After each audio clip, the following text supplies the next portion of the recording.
Hey everyone, I want to show you guys these Sarasa Goldfish or Sarasa Goldfish that I just got out of the feeder tank at PetSmart.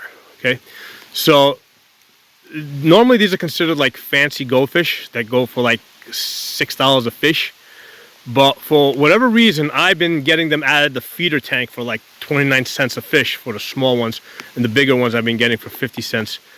And I started seeing them at my local PetSmart last fall, and every time I drive by this PetSmart, what I do is I grab them because, like I said, these are like fancy $6 each fish.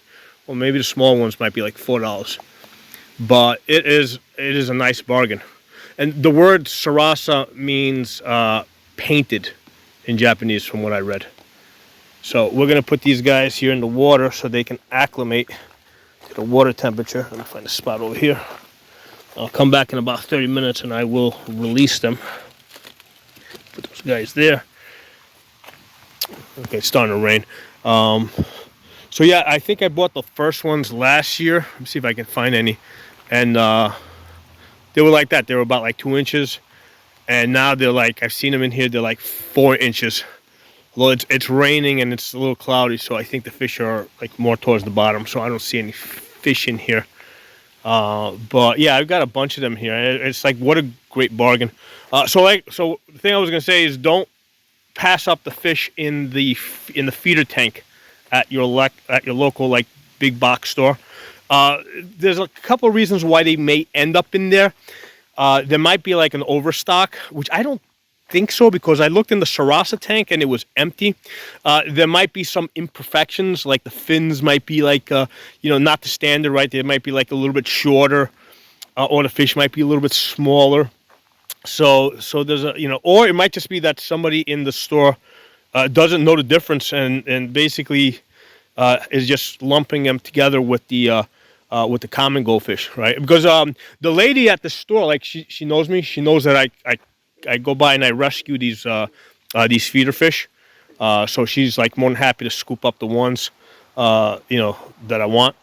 And I was actually talking to her and like, these are like Sarasas. She's like, yeah. She's like, this normally they might be in the wrong tank, she says, but I mean we don't know, and we're not gonna say anything. We're just happy to keep scooping them up and saving them and putting them in this pond here.